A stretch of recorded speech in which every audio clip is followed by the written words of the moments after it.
Assalamualaikum warahmatullahi wabarakatuh. Ada pepatah mengatakan tak kenal maka tak sayang. Maka dari itu marilah kita berkenalan diri terlebih dahulu. Izin memperkenalkan diri. Nama saya Holisa Mahda, salah satu mahasiswi dengan jurusan anestesi kelas 1B di ITS PKU Muhammadiyah Surakarta. Kali ini saya akan menjelaskan tentang ketertinggalan Indonesia di bidang pendidikan. Indonesia adalah negara dengan lebih dari 217.000 sekolah.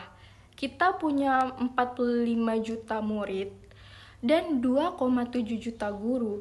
Tapi sayangnya kita juga salah satu negara dengan performa yang paling rendah. Menurut PISA, yaitu Program for International Student Assessment, Indonesia itu ranking 62 dari 70 negara. Kita sangat ketinggalan. Dan menurut penelitian riset terbaru dari Lanpreset, seorang profesor dari Harvard Community School, dia meneliti khusus anak-anak di Jakarta usia 15 tahun.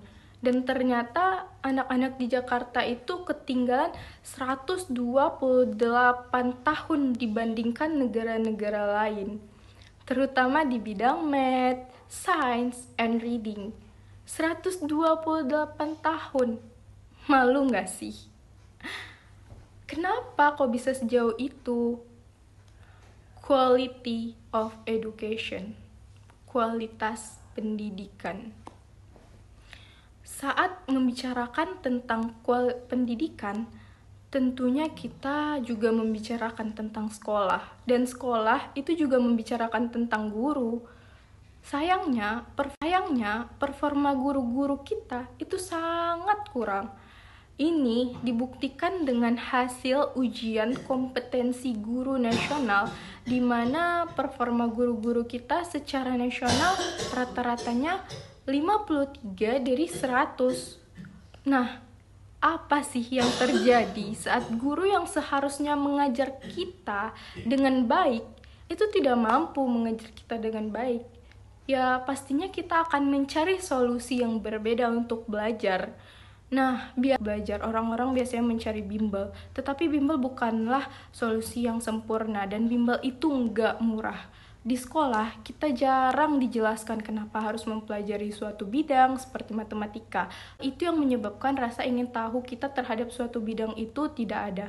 Apabila kita ingin meningkatkan kualitas pendidikan di suatu negara, peran pemerintah hanyalah sebagai command and control, yang mana pemerintah hanya bertugas sebagai mengawasi iklim pendidikan untuk berjalan dengan baik dibandingkan mengatur dan mengarahkan bagaimana pendidikan tersebut harus berjalan secara tersentralisasi oleh mereka saja.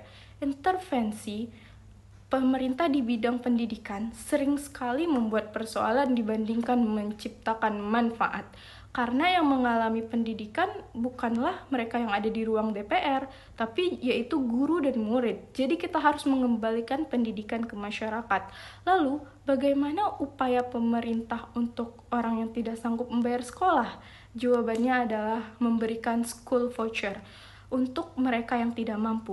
Karena ini adalah alternatif yang lebih baik daripada sekolah gratis yang salah sasaran. Karena yang sekolah gratis itu biasanya golongan menengah ke atas. Iya, memang untuk mengejar 128 tahun itu tidak mudah, semudah membalikkan telapak tangan. Dan memang banyak lagi faktor-faktor ketertinggalan pendidikan di Indonesia. Tapi ada satu hal yang menurutku semua orang harus ketahui. The more you know, the more you own. Because learning is earning. Nama saya Holisa Mahda. Terima kasih telah menyaksikan video pidato saya. Sampai jumpa. Assalamualaikum.